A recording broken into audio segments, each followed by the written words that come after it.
Bamwe mu bana bo ku mutumba Rusiga komine Rugombo intara ya Cibitoke muri bo harimwo abagendana ubumuga bavuga ko kuronka ivyo bafungura ari bigorana ko rimwe na rimwe mbere bishika bakarara badafunguye mu gihe kuri uyu wa 20 Munyonyo ari umunsi wahariwe agateka k'abana ku rwego rw'isi. Abo bana bo mu Cibitoke babona ko ubwo buzima bugoye butosekaza agateka kabo bigatuma badakurikirana neza ivyigwa mu masomero.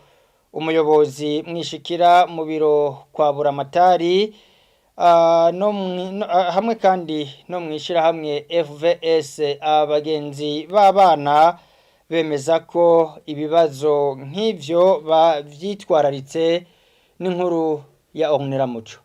Papa yadutaye kubera mama yavyaye mu gacabuka cerekana igere muri Kongo. Bamwe mu bana bo ku mutumba Rusiga muri komine Rugombo mu ntara ya Cibitoke bava mu muryango w'abana 5, abigeme 4, babiri muri bo bagendana ubumuga hamwe n'umuhungu umwe nawe nyene agendana ubumuga. Niga ya mugaye.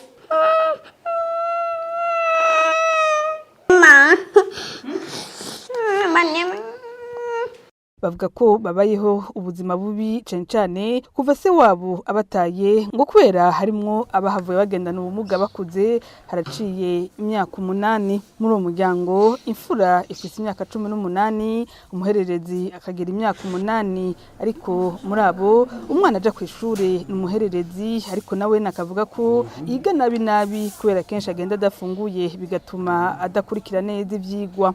Iyo dufunguye turya ibiharage cyangwa tukarya umushogoro ntabwo twumva duhaze neza. Iyo ngiye kw'ishuri ntahaze neza hari igihe nza ngwara gacavuga ati Jessica aragwaye taha. Umwana avuga kandi ko no kuryama baryama mu buryo butabereye kuko bifuka igitenge bakaryama ku kirago. Iyo haguye imvura sindonka niyo nifuka imbeho iranyinshi kubera ata mpuzu ufise nifuka. Nuko twahise umugiraneza tugurira akarago ubu turyama ku kirago turi 4 ca twifuka igitenge naco carahetse. Hagati aho abo bana bose bavuga ko bifuza kuzoba abihebera Imana kugira badoshobore gufasha ababayeho ubuzima bubi nk'uko nabo bawubayemwo. Abo bana babona kandi ko kugira agateka kabo kubahirizwe bojanwa mu marerero kugira bakurikiranwe nk'abandi bana. Kuja kubashira mu marerero basaba ko bodufasha natwe tukabaho ubuzima bwiza. Umwana aronka isabune bamuhaye niyo nyine areka ubu yahera.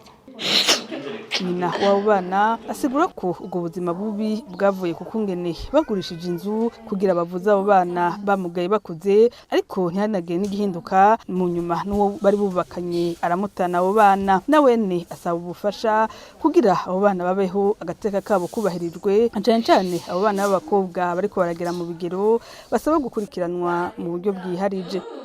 Aba bana bapfuka bakomeye bakamugara bakuze nkapfuza nta bitaro nkajamo puma ndandaza nahomba ndabapfuza biranka ko bakira. Papa wababonye banse gukira cambwira arantanye ibimuga vyanje. Bana banje bafungura nabi cane kubera uburyo bwo kubarondera ndumwe ntabwo ndabishobora. Ajya abana bagendana ubumuga narabuze icyo mfasha barashaka nabo kwiga ngo bamere nk'abandi.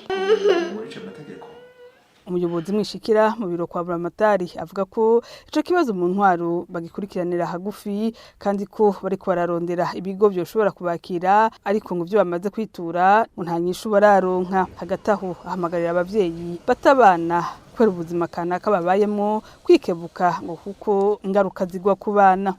Umupapa ataye umwana ataye mu rugo wakagenda kuko abonye ubuzima bugoye agaca agenda, bigaragara neza yuko atafise umutima w'urukundo mu bibondo vyiwe. Hanyuma akandi karamuto kagira kabiri nuko nyene abantu bakuvaneze ko ari kuvyara ku rugero. Umuntu yavyara abantu ashobora gutegura akazoza kabo, kubasomesha, kubavuza, kubagaburira, kubambika. Hanyuma kandi kamukagira gatatu nuko n'ikibano cugira wa mutima w'urukundo ko kera baravuga ngo umwana si uwumwe, ariko birabaje nk'umwana ashobora kurara atariye kandi mu kibano bariye kandi bafize no musesekara. Tugira abantu bagira urukundo nabo bagafashanya na cyane cyane iyo babonye imiryango abantu abonikora. Gerard Niyonzima aserukira ishiramwe FBS umugenzi w'abana mu ntara ya Cibitoke riharanira agateka k'imfuvyi n'abana bava mu miryango ikenye, avuga ko abana nk'abo bari mu mugwi iryo shiramwe risanzwe rifasha, ariko ko batovyishoboza bonyene kwera abakenewe gufashwa mu iyo ntara ari benshi, bigatuma hari abadashikirwa. Iyo twumvise ibintu nk'ivyo, ubwa mbere turihutira gushika aho abo bana bari kugira tuvugane, dutohoze neza, tumenye ingene babayeho, idonido ryabo ingene byaje n'ingene byashitse aho bisanga muri situation imeze uko. Hama cyo dukorana n'intwaro zo hasi, hama tugaca tuvugana ingene twobafasha bipanye n'imigambi itandukanye dukora. Haba harimo ibyo gufasha abo bana, nukuvuga turabegera tukaramwe wese ica kenye ice tukakimufasha. Gusa turabona guhura ibibazo kuko kenshi usanga abana ari benshi cyane, kuko usanga bararengeye ubushobozi dufise. Nico gituma turabandanya dukora aho tugeze, muga tukabandanya dutera akamu kugira ngo n'abandi baze badufashe kugira ngo abo bana bose bashobore kugira iki, bashobore gufashwa. Kuko uravye nimba mwashoboye kugendera ngaha, abana bakeneye ubufasha ni benshi cyane. Ishirahamwe mpuzamakungu gitaho neza y'ibibondo UNICEF ribicishije ku mbuga ngurukanabumenyi rikabona ko mu mwaka wa 2050 kazoza k'abana gashobora guhungabana mu gihe hatofatwa ingingo zihuta zo gukingira agateka k'abana.